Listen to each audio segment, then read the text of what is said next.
Bien, vamos a empezar nuestra conversación de hoy en relación a la ley de impuestos a los grandes patrimonios. Estamos muy agradecidos por la invitación del gremio de contadores públicos del Nueva Esparta, a su presidente, a su junta directiva, por permitirnos poder compartir con ustedes nuestros conocimientos y nuestras experiencias en relación a la ley de específicamente la ley de patrimonio.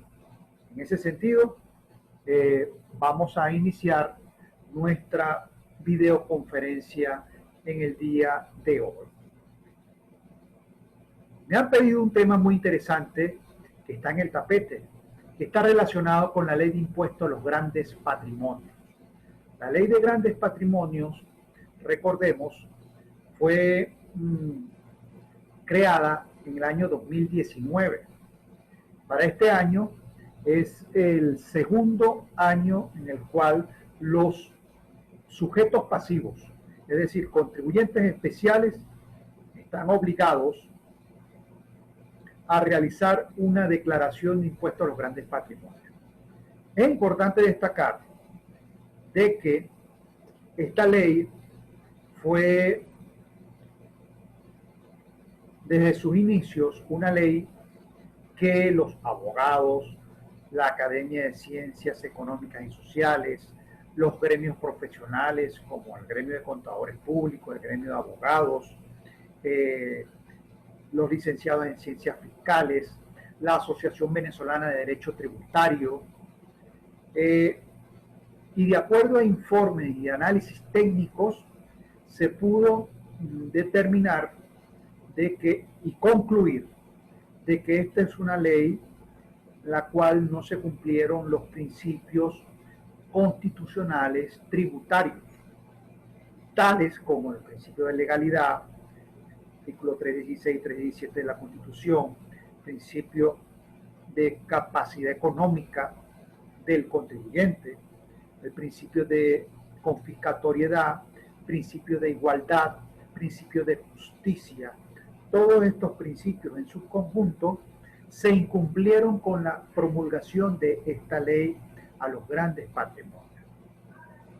En ese sentido, quería dar esta introducción porque, si bien es cierto, esta ley, catalogada por muchos como inconstitucional, está vigente. Es importante también recordar que esta ley fue promulgada por la Asamblea Nacional Constituyente, que es un órgano que fue creado exclusivamente para elaborar una nueva constitución. ¿Okay? De acuerdo a la Constitución de la República Bolivariana de Venezuela, el único poder que tiene la potestad para crear leyes es el poder legislativo. Entonces, quería dar esta introducción para dejar los puntos sobre la I de una manera muy objetiva, muy clara, muy concisa, ¿no? muy certera y poder iniciar nuestra conversación de hoy. Vamos a darle a compartir pantalla en el sentido de iniciar nuestra presentación de hoy. Esta presentación la hago bajo el marco de la celebración de los 47 años de la promulgación de la Ley de la Contaduría Pública. ¿Okay? El próximo 27 de septiembre, los 180,000 contadores públicos celebramos esta promulgación de nuestra ley del ejercicio de la contaduría pública. Por ende, esta videoconferencia la estoy haciendo en representación de la Federación de Colegios de Contadores Públicos de Venezuela, en la cual cumplo el rol de coordinador nacional del sector privado. ¿Okay? Adicionalmente, bueno, nosotros pertenecemos a la Asociación Venezolana de Derecho Tributario. Además, somos profesor en la Cátedra de Derecho Tributario en la Facultad de Derecho de la Universidad Católica Andrés Bello. Y somos socios hace 30 años de la firma Gil Arias y Asociados.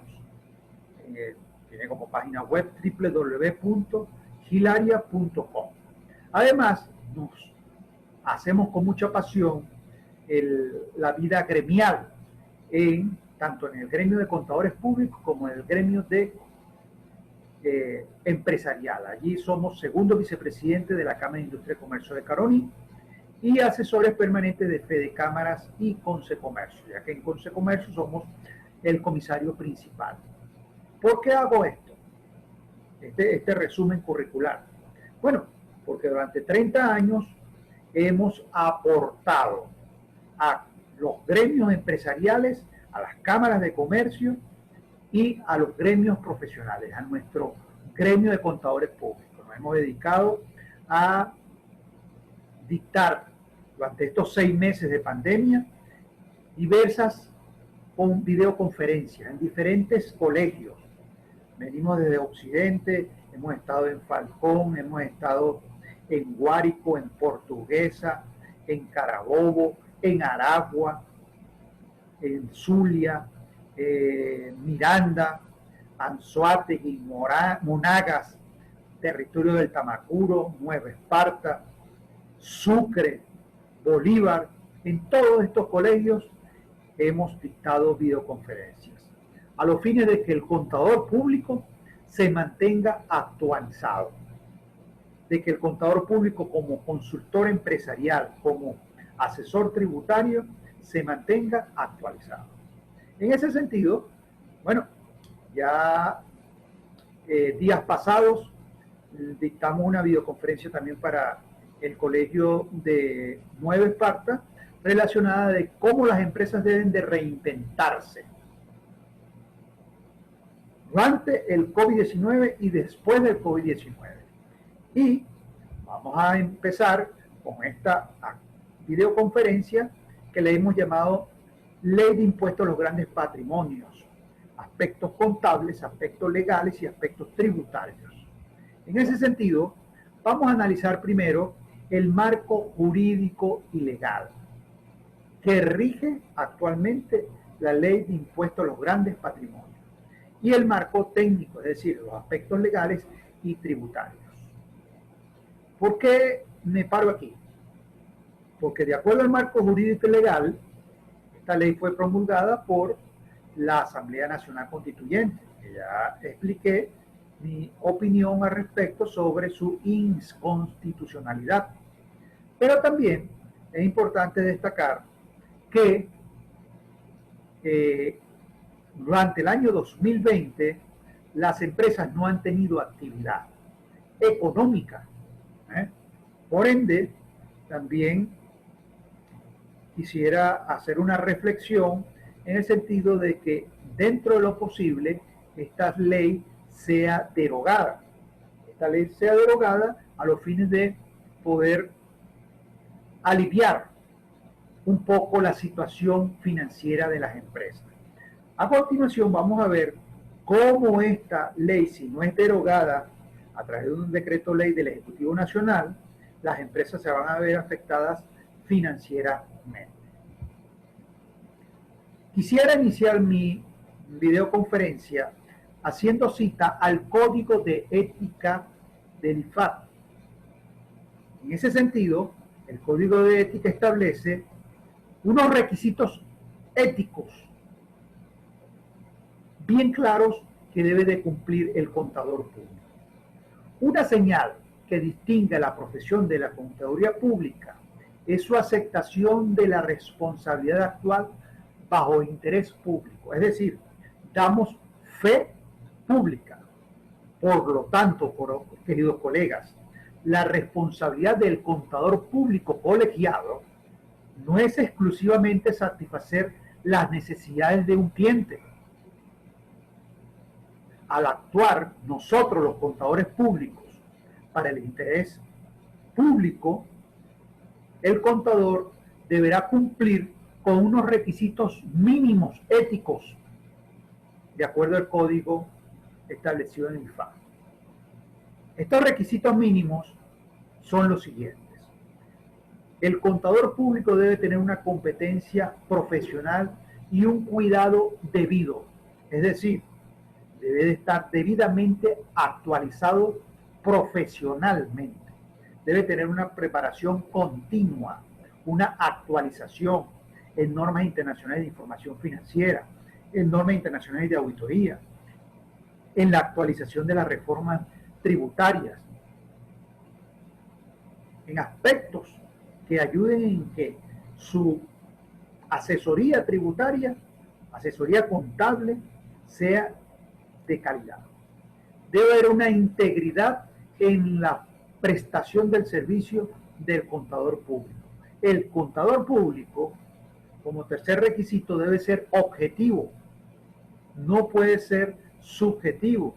Es decir, su objetividad tiene que basarse en los hechos, en la documentación documentada, fehacientemente vista,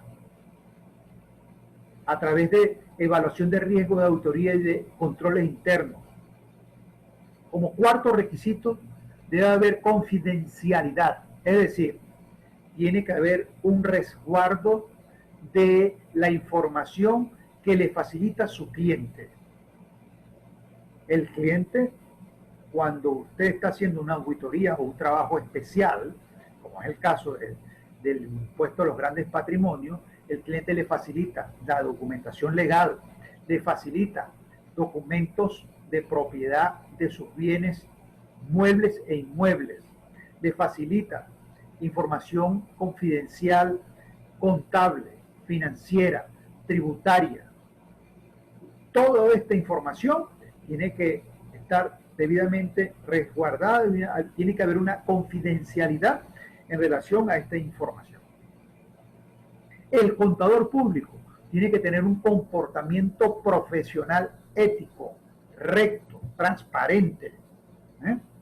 Y por último, el contador público, mis queridos amigos, tiene que tener unos principios y valores que se han perdido, sobre todo en Venezuela, los cuales estén apegados al código de ética de nuestra profesión. Unos principios y valores que conlleven a que la actuación profesional del contador público sea una actuación intachable. ¿Okay? Quería dar esta introducción a los fines de que nuestra profesión se siga manteniendo en alto, de acuerdo al comportamiento de cada uno de nosotros en nuestros quehaceres, en nuestras oficinas, en nuestras firmas, en nuestra prestación de servicio bajo relación de dependencia o en el libre ejercicio. En ese sentido, vamos a entrar de lleno ahora a nuestra ponencia de hoy, que es la ley impuesto a los grandes patrimonios. Recordemos que esta ley fue publicada en Gaceta Oficial 41.667 del pasado mes de julio del 2019. Luego, el CENIAT, a los 60 días de entrada en vigencia, reimprimió, o se reimprimió esta ley a través de una Gaceta Oficial 41.696 por un error material. Yo diría que se emitió una nueva ley. Hubieron unos horrores garrafales, los cuales se vieron obligados el 16 de agosto del 2019, casi un mes después, mes y medio después, de reimprimir esta ley por errores materiales que tenía la ley inicialmente publicada en Gaceta Oficial. Es de destacar también que el 19 de agosto del 2019, el CENIAT emitió una providencia administrativa sobre las normas de actualización del valor de bienes y derechos, sobre los requisitos y las formalidades para realizar la declaración y el pago de la ley de impuestos a los grandes patrimonios. Partiendo de este marco jurídico, donde se publicó en Gaceta Oficial el mes de julio y luego posteriormente hubo una reimpresión por error material en agosto del 2019, y teniendo presente esta providencia administrativa, vamos a empezar a analizar la ley de impuestos a los grandes patrimonios. Y vamos a ir al punto. central. ¿A quién aplica y quiénes serán los contribuyentes que deberán pagar este impuesto perverso, este impuesto confiscatorio, este impuesto que no respeta la capacidad económica del contribuyente, pero que es un impuesto que existe y los cuales nosotros los asesores tributarios tenemos apegado, importante, al boletín técnico SEC 7, servicio especial prestado por el contador público, y lo hago bien claro, donde el contador público que se desarrolla en el ámbito tributario tiene que hacer este tipo de trabajo especial, que es lo que es la preparación de los papeles de trabajo para poder hacer la declaración de impuestos a los grandes patrimonios. Nosotros tenemos que apegarnos al SEC 7. Y en el SEC 7 se establece que el contador público tiene que establecer, importante, un contrato bilateral entre su cliente y la firma que va a prestar el servicio. El SEC 7 le va a dar unos parámetros de un contrato en el cual va a establecer cuál es la responsabilidad directa del contador público y cuál va a ser la corresponsabilidad de el patrono de la empresa o el representante legal de la empresa y los gerentes. Recordemos que el Código Orgánico Tributario establece que el representante legal de la empresa es el responsable directo cuando suceda defraudación o evasión fiscal, la cual acarrea sanciones penales. Y el contador público es corresponsable.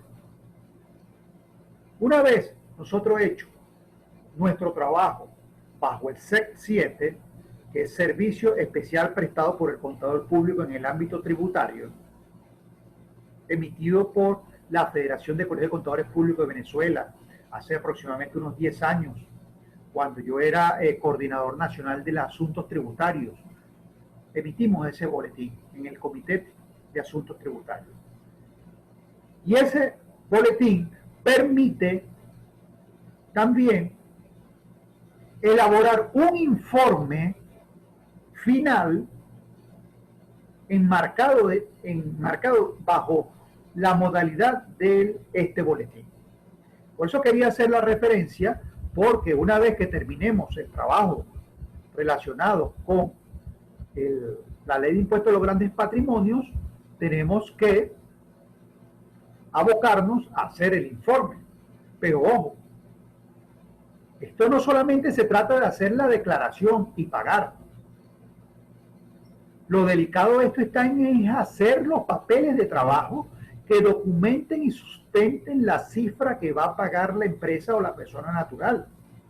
O que documente y sustente el hecho de que se declaró, mas no pagó. O el hecho que sustente que no se declaró. Y eso lo vamos a explicar. Porque eso es sumamente delicado. Hay la disyuntiva de si declaro o no declaro, si pago o no pago. Y aquí vamos a explicar esos detalles. ¿Ok? ¿A quién aplica este impuesto? ¿Y quiénes son los contribuyentes? Primero aplica a los sujetos pasivos catalogados por la Administración Tributaria, pero que cumplan los siguientes requisitos. Sujetos pasivos, personas naturales o personas jurídicas, cuyo patrimonio sea superior o igual a 150 millones de unidades tributarias. Recordemos que la unidad tributaria está en 1.500 bolívares.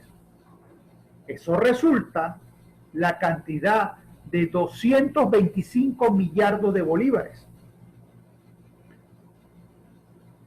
que si lo llevamos a la tasa oficial, que están en estos momentos, bueno, estaba al 21.9. Ya al día de hoy, 26 está alrededor de 400.000 bolívares. Pero al día 21.9, cuando yo elaboré esta ponencia, estaba en 374.000. ¿Ah? Recordemos que estamos en un país donde tenemos una devaluación permanente. Y esa devaluación es todos los días. Yo me fui a la página web del Banco Central de Venezuela y el 21 de septiembre estaba en 374.000. Eso implica que una empresa que tenga unos activos en bolívares de 225 millardos o de 601.000 dólares está obligada a elaborar y declarar la declaración de impuestos a los grandes patrimonios. Y esto sale de así: 150 millones de unidades tributarias por bolívares 1.500 nos da 225 millardos de bolívares. Eso lo dividimos entre la tasa oficial que esté al momento y nos da 601.000 bolívares. Es decir, que cuando su cliente, que es contribuyente especial, le pregunte: señores, a mí me toca o clasifico para pagar este impuesto, usted tiene que sacar esta cuenta. De acuerdo, ojo, al estado financieros al 30/9 del 2020. Para nosotros hacer la declaración de impuestos a los grandes patrimonios, mis queridos amigos, tenemos que hacer una lista de requerimientos. Recordemos que este es un trabajo especial. Un trabajo especial, el cual tenemos que hacer una lista de requerimientos solicitando información legal. Tomen nota. ¿Cuál es la información legal que vamos a solicitar? Documento constitutivo, documentos de propiedad de los bienes inmuebles, llámese terrenos, galpones, locales, vivienda, edificios, casas. Esos documentos de propiedad tienen que estar debidamente protocolizados. Pero también vamos a pedir las facturas de compra de los bienes muebles.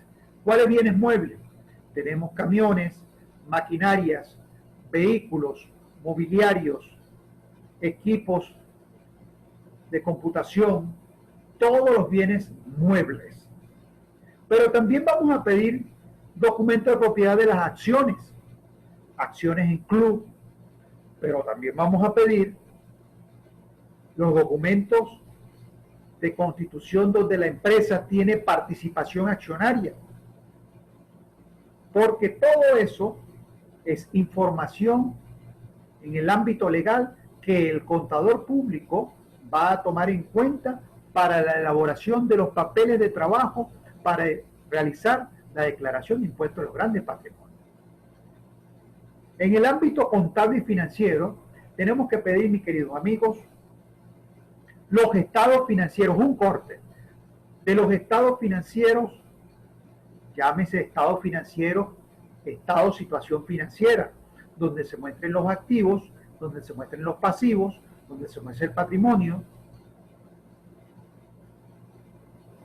al 30 de septiembre del 2020, detallado.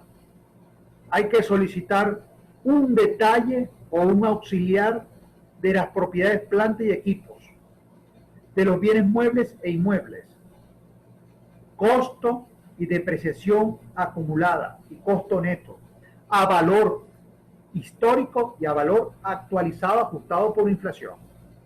Esta información es básica. Estoy hablando de personas jurídicas. Si es persona natural, hay que hacer un inventario de todos los activos que tiene la persona natural. Hay que elaborarle un estado de situación financiera de esa persona natural, tanto de sus activos como de su pasivo y de su patrimonio como tal, para determinar el patrimonio neto de esa persona natural. Y todo eso tiene que estar debidamente documentado, tanto los activos como los pasivos, para conformar los papeles de trabajo que van a documentar y sustentar la declaración de impuestos a los grandes patrimonios.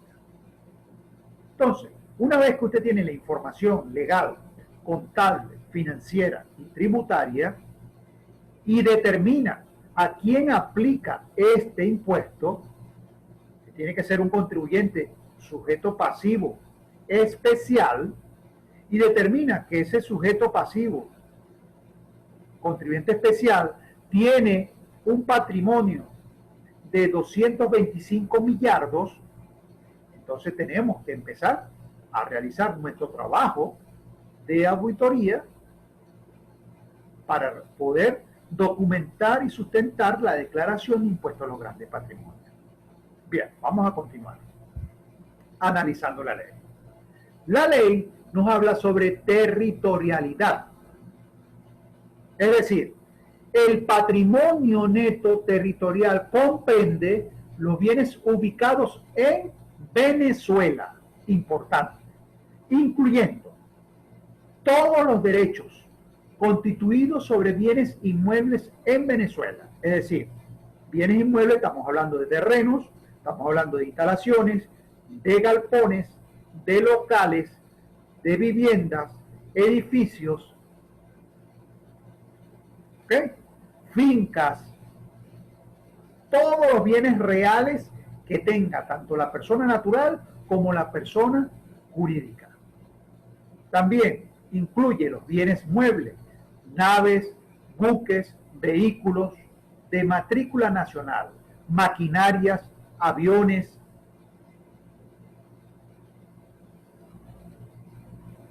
equipos de computación, pero tenemos que tener la factura de propiedad, de compra, que esté a nombre de la empresa. Eso tiene que estar a valor histórico y a valor ajustado por inflación.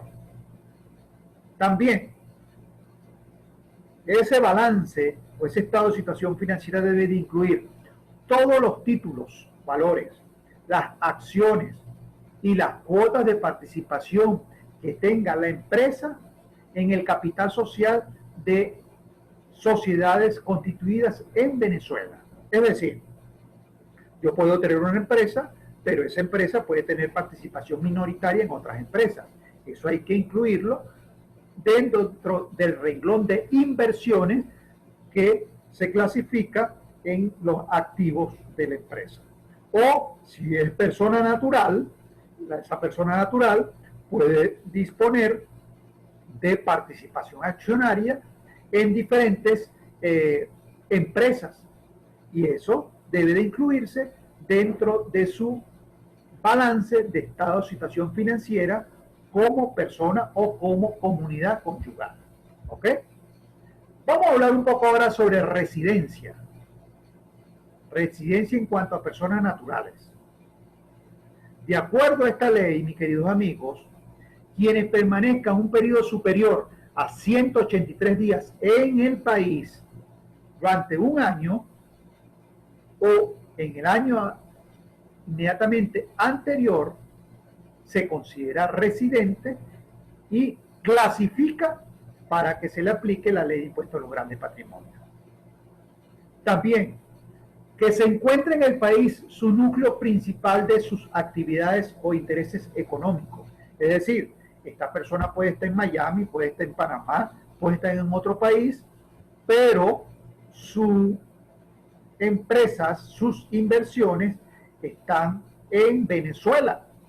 Es decir, que esa persona, aunque viva en el exterior, tendrá que hacer su declaración de impuestos a los grandes patrimonios, porque su núcleo principal de actividades o intereses económicos están en Venezuela. Que tenga nacionalidad venezolana, o sea, empleado público. Importante. Esto es sobre la residencia de las personas naturales. También se presume que la persona natural tiene residencia en el país cuando, oigan bien, tiene su vivienda principal en Venezuela, según lo establecido o registrado ante el CENIAT. Recordemos que usted registra ante el CENIAT su vivienda principal. Importante.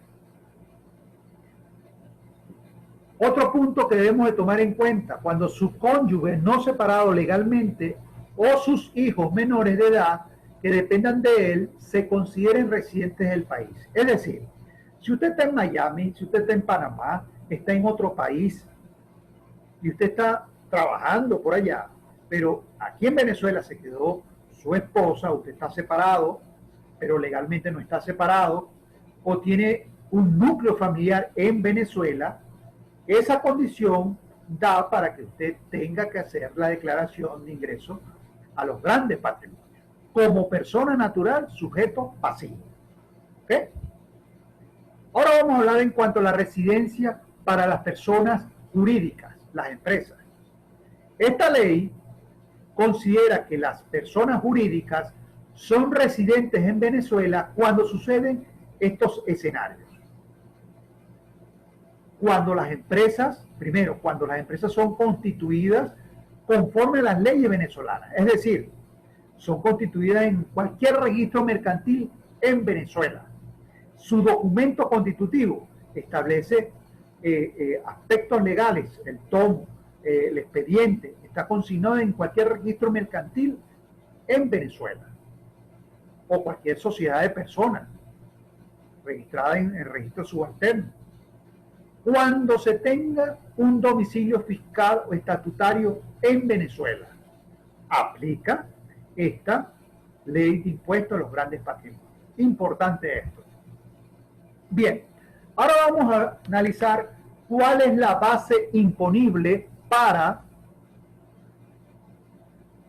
determinar si la empresa clasifica para pagar este impuesto a los grandes patrimonios.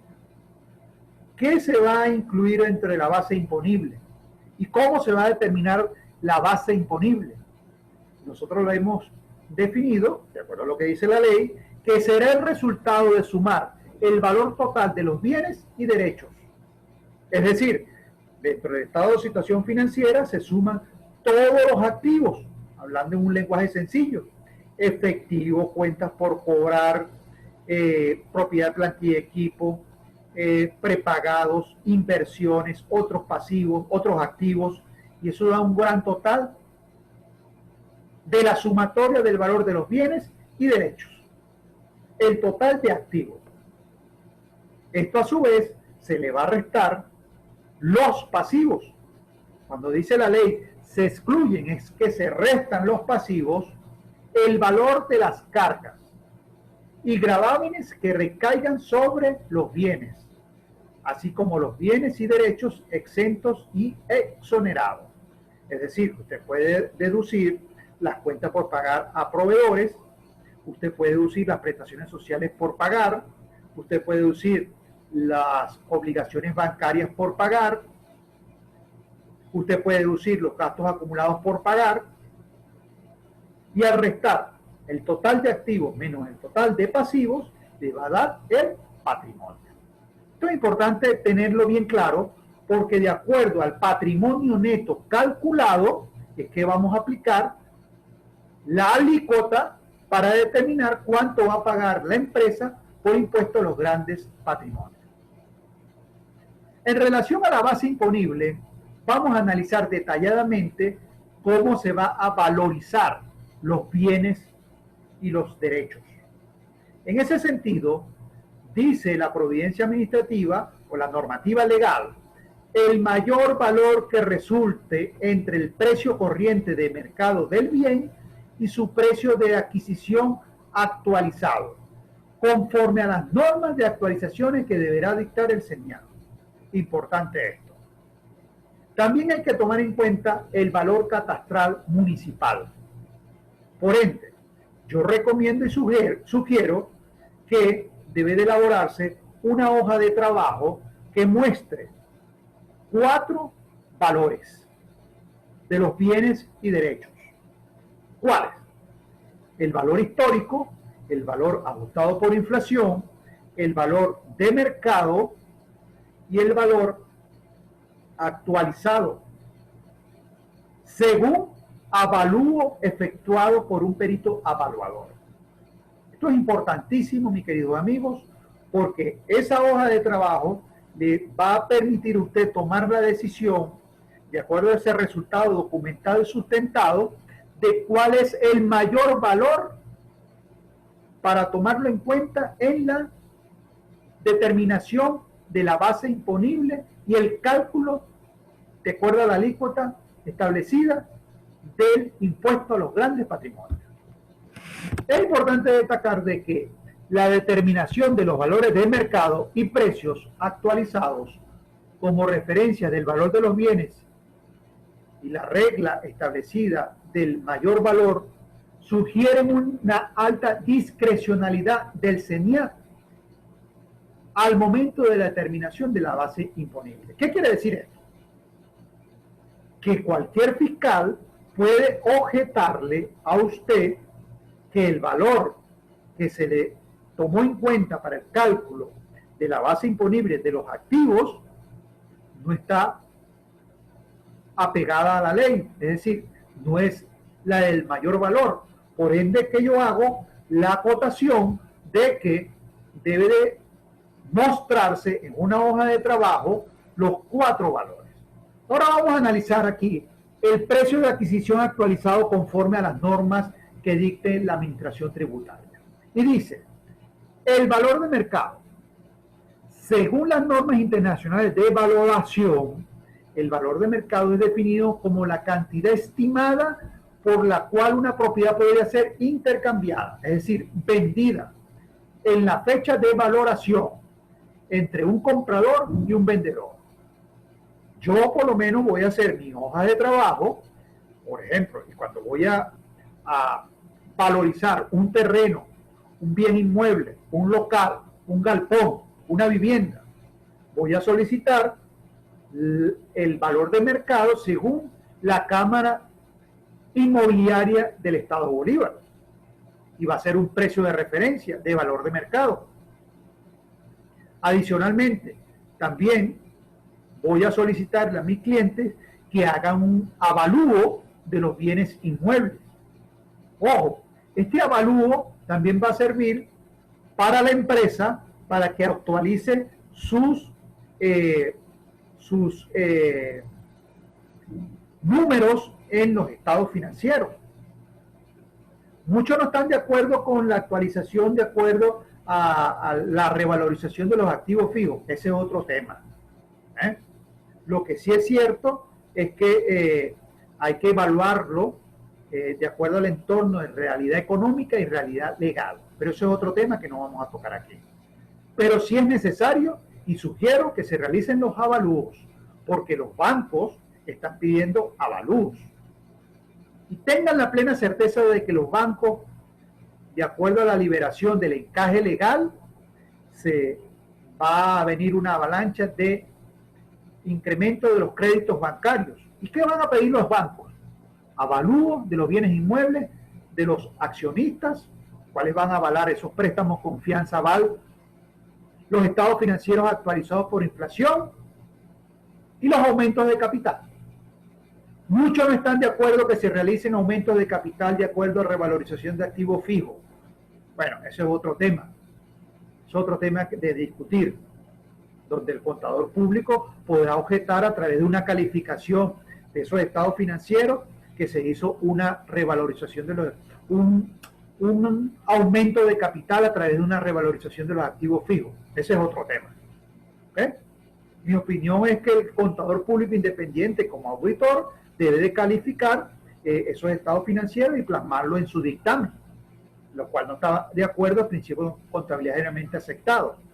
Pero sí es una realidad económica y legal de que el registro mercantil está aceptando los aumentos de capital vía revalorización de activos fijos y capitalización del superávit por revalorización. ¿Okay?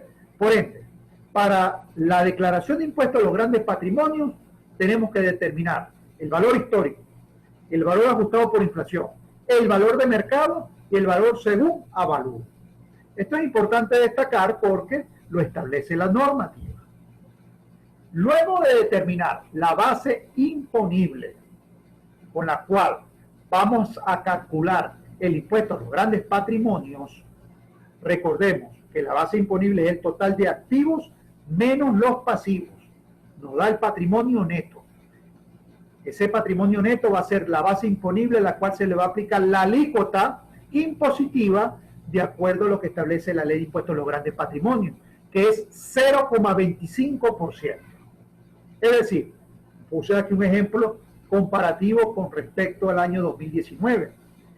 En el año 2020 tenemos que establece la ley que 150 millones de unidades tributarias multiplicado por 1.500 bolívares que está la unidad tributaria nos da 225 millardos de bolívares. ¿Ok? Si una empresa tiene, supongamos el ejemplo, 225 millardos de bolívares en activos y se le aplica la alícuota de 0,25%, el mínimo que va a pagar ese contribuyente especial van a ser 562 millones de bolívares, redondeando. Y si se lo aplicamos de acuerdo a la tasa del Banco Central de Venezuela, que estaba al 21 de septiembre, era 374.000, que al día de hoy está en 400.000 bolívares, nos da aproximadamente $1.500 que debe de hacer un apartado, aproximadamente, este contribuyente especial para pagar este impuesto perverso, confiscatorio, que no respeta la capacidad económica del contribuyente. Importante. Y en esto hago yo énfasis, en esta voracidad fiscal que está existiendo. ¿Qué empresa que no ha tenido actividad económica durante el año 2020 va a tener que pedir prestado para pagar este impuesto que le da aproximadamente $1.500? Y que, ojo, que va a tener en el mes de octubre, noviembre, para pagarlo. ¿Ok? Yo conozco muchas empresas que no han tenido actividad económica, que no tienen flujo de caja, que no tienen capital de trabajo para pagar este impuesto. Y que, además, no es deducible de impuestos sobre la renta. Si nosotros comparamos este resultado con respecto al año pasado, donde teníamos que los contribuyentes especiales que tenían un activo de 7.500.000 y se le aplicaba una alícuota de 0,25, los contribuyentes especiales que tenían activos o patrimonio neto de 18.750.000 tenían que declarar este impuesto. Fíjense cómo ha habido la devaluación de un año a otro. El año pasado estaban obligados los que tenían activos de 18.750.000. Este año están obligados los que tienen activos o un patrimonio neto de 562.500 millones. 562 millones redondeados. Aquí visualizamos la devaluación en dólares. El año pasado estaban obligados los que tenían un patrimonio neto en $786. Este año es 1.503. ¿Ven la comparación? Entonces es un tema bien delicado. Esta ley establece excepciones. Excepciones, por ejemplo, para las personas naturales pueden excluir la vivienda principal. También le permite excluir los efectos personales y del hogar y bienes muebles. Le permite excluir las prestaciones sociales. También permite excluir los activos que han sido invertidos en actividades primarias agrícolas. ¿Ok? ¿Cuándo debe de hacerse esta declaración en cuanto a la temporalidad? Y dice bien claro, el impuesto se causará anualmente, es decir, cada 30 de septiembre las empresas y las personas naturales tendrán que hacer un corte en sus estados financieros, un cierre a ese periodo, al 39. Es decir, si una empresa tiene un periodo desde el 1 de enero, tiene que hacer un corte al 39, 9 meses, y determinar al 39 cuál es el valor de sus derechos y bienes y cuál es el valor de sus pasivos para determinar su patrimonio neto. Para este segundo periodo, la imposición o el periodo de corte es el 30 de septiembre del 2020 y eso va a ocurrir cada 30 de septiembre. Y el contribuyente tiene 60 días para declarar y pagar. Es decir, desde el 1 de octubre hasta el 30 de septiembre. Ahora vamos a analizar un poco lo relacionado con el control fiscal que establece esta ley para resaltarlo y analizarlo. Es importante destacar de que esta ley obliga, oigan bien, al SUNDEN, obliga a la Superintendencia de Banco, obliga a SAREN y obliga al CENIAT a hacer una triangulación de tal manera que los jueces, los registradores, los notarios, las instituciones bancarias privadas y públicas, las casas de bolsa, las entidades públicas o privadas, deberán remitir al CENIAT la información que les sea requerida. Es decir, si usted tiene una serie de bienes inmuebles que ha registrado en el SAREN, en el registro subalterno, debe de incluirlo en su declaración, porque esa información la va a disponer el CENIAT. Si usted tiene una serie de empresas constituidas ante el registro mercantil, debe de suministrar esa información, porque el CENIAT va a tener esa información, se la va a solicitar a los registradores y a los notarios. Si usted tiene cuentas bancarias en las diferentes instituciones bancarias, tiene que suministrar esa información porque el CENIAT va a solicitarle a través de su DEVAN toda la información que tengan los contribuyentes especiales en los bancos. Por ende, yo le hago una recomendación de que no oculte información. ¿Ok? Importante esto. Se establece en esta ley un cobro ejecutivo, es decir, la administración tributaria podrá aplicar el cobro ejecutivo cuando las cantidades determinadas no hayan sido pagadas, procediendo, aquí donde está lo delicado de esto, al embargo inmediato de bienes conforme al Código Orgánico Tributario. Y aquí donde nosotros hacemos un llamado que se respete el debido proceso. Este procedimiento de cobro ejecutivo debe hacerse previamente a la realización de un debido proceso donde se inicie una fiscalización a través de una providencia administrativa, se haga un acta de requerimiento, se haga un reparo, se permita al contribuyente a su defensa y luego es que procederá el cobro ejecutivo, cuando se haya determinado de que este impuesto no fue debidamente calculado y pagado. ¿Okay? Pero esto es sumamente delicado porque aquí se está saltando las competencias judiciales de los tribunales y le están dando potestad a la administración tributaria donde se paga y se da el vuelto. Es decir, están siendo fiscales y además están ejecutando medidas de embargo cautelares. Entonces esto es sumamente delicado. Es importante destacar de que el impuesto a los grandes patrimonios no es deducible de impuestos sobre la renta. Es decir, hay doble tributación, así como también es el impuesto a las grandes transacciones financieras. Aquí donde venimos y nosotros los contadores o los abogados tributarios decimos que este es un impuesto perverso, confiscatorio. Es un impuesto el cual afecta directamente a las empresas contribuyentes especiales. En el ámbito legal y jurídico vamos a considerar los siguientes aspectos que para mí como abogado lo considero importante resaltar. Esta ley pretende aplicar controles sobre activos no declarados o subvaluados, incluyendo normas sobre declaración y pago, así como el cobro ejecutivo y el embargo inmediato. Aquí es sumamente delicado porque no interviene el Poder Judicial, que es el que tiene la potestad para realizar este tipo de actuaciones. Importante dejarlo claro. Este impuesto perverso impide la deducibilidad como gasto en el impuesto sobre la renta. Y allí el detalle de nuestra crítica objetiva. También, este impuesto, de acuerdo al ámbito jurídico y legal, considero yo importante resaltar que es una ley donde se establecen normas que carecen de certeza y determinación en la base imponible y en la valorización de los activos, violando el principio de certeza y determinación. También se violan principios constitucionales tributarios tales como el de legalidad, capacidad económica, justicia y confiscatoriedad.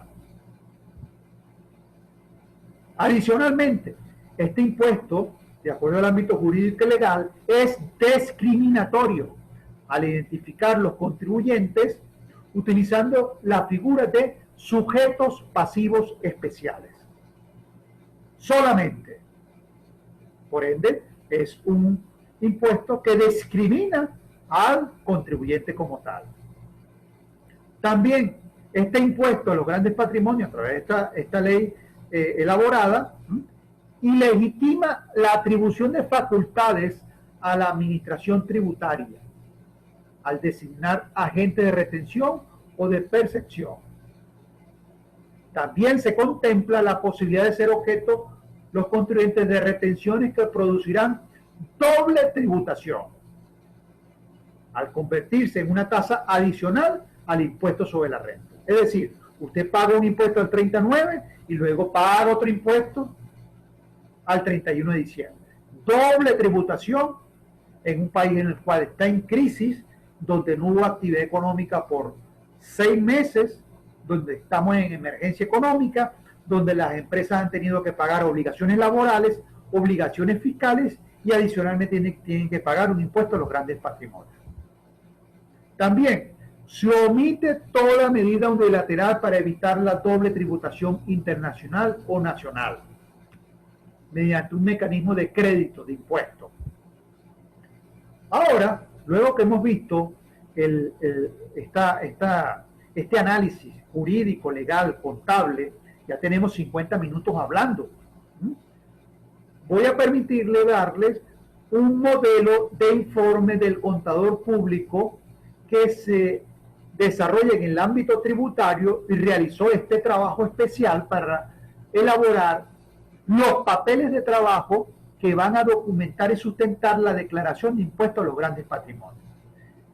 Va a tener varios parágrafos donde vamos a identificar el cliente, a quien va dirigido, a los accionistas, cuál es el objeto de este informe.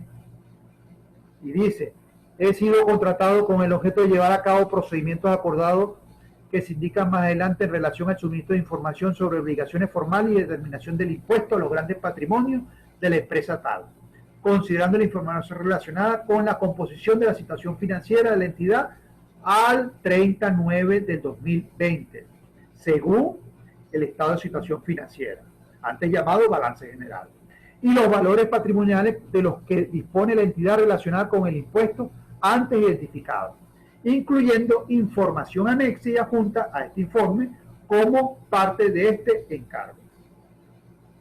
Este informe fue realizado de acuerdo a lo tipificado y a las normas establecidas en los servicios prestados por el contador público en el ámbito tributario número 7, llamado SEC 7, boletín emitido por la Federación de Colegios de Contadores Públicos de Venezuela. Luego se hace un quinto párrafo donde se indica el alcance del trabajo, importante, y luego un séptimo párrafo donde se hace un énfasis de que no fuimos contratados para emitir una opinión de los estados financieros. Importante esto. Y dice, nuestro informe se emite exclusivamente para el propósito indicado en el primer párrafo. ¿Cuál es el propósito indicado? A elaborar la declaración de impuestos a los grandes patrimonios. O sea, lo que llamamos nosotros los contadores, tiene un fin específico este trabajo. Es un trabajo especial. Yo sugiero y recomiendo de que hagamos nuestros papeles de trabajo, hagamos nuestros actas de requerimiento, los papeles de trabajo documentados y sustentados, y luego cerremos con broche de oro con un informe apegado de acuerdo a las normativas establecidas en el boletín técnico número 7, servicios especiales prestados por el contador público de acuerdo a lo establecido por la Federación de Colegios de Contadores Públicos de Venezuela. Procedimiento general recomendado. Usted debe de conocer su cliente, debe identificarlo, debe solicitar carta de gerencia y contrato de servicio y un acta de requerimiento. Debe desarrollar los procedimientos pertinentes. Y por último, debe elaborar un informe y unas notas revelatorias apegadas al CET 7. Ese va a ser su cronograma de trabajo. Ojo, aquí quiero hacer énfasis de que esto no es solamente hacer una declaración. Aquí tenemos una oportunidad de oro, los contadores públicos, de hacer dos trabajos especiales. Uno, elaborar los estados financieros al 30/9. Dos, elaborar los estados financieros a valores históricos y ajustados por inflación de acuerdo a PCGA y a BENIF vigentes en Venezuela. Tres, realizar avalúos. Cuarto, hacer los papeles de trabajo para documentar y sustentar la declaración. Y quinto, hacer la declaración. Recomiendo, para finalizar, un sistema tributario donde se respeten los principios constitucionales, en especial el principio de legalidad y reserva legal, donde se tome en cuenta y se respeten los principios de capacidad económica y progresividad, donde se tenga clara la aplicación del principio de certeza y de determinación. Por ejemplo, en este tipo de impuestos hay que dejar bien claro qué son derechos y qué son deberes y cómo deben de valorizarse. Debe haber, por último, una armonización de los tributos nacionales, municipales y contribuciones parafiscales, con impuestos simples, donde el contribuyente pueda determinarlo y pagarlo, que incentiven a la producción, a los bienes y a la prestación de los servicios. Y no quiero finalizar mi conferencia dando un mensaje de fe, un mensaje de optimismo. Hay que tener fe, compañeros, colegas contadores, abogados, economistas, administradores. Hay que tener fe en el país y en la actividad que cada quien desempeña. Mis redes sociales en Twitter, @RaúlGilaria, y en Instagram, Tributos y Finanzas. Número de teléfono 0414-895-8103. Muchas bendiciones para ustedes, cuídense mucho y recuerden, tenemos que tener fe en nuestro país y en la actividad que cada quien desempeña. El rol que cada quien haga en la sociedad civil, tanto en su gremio empresarial, en la Cámara de Comercio, en su gremio profesional, en el Colegio de Contadores Públicos, en las universidades como profesores, en los gremios laborales, en cada rincón de la sociedad civil, todos podemos colaborar y aportar para hacer un mejor país. Recordemos que nosotros, los contadores públicos, tenemos la mejor profesión del mundo. Ser contador público es orgullo. Y mis felicitaciones en este 47 aniversario de la promulgación de la ley de la Contraloría Pública. Cuídense mucho y muchas bendiciones. Habló con ustedes Raúl Gilaria.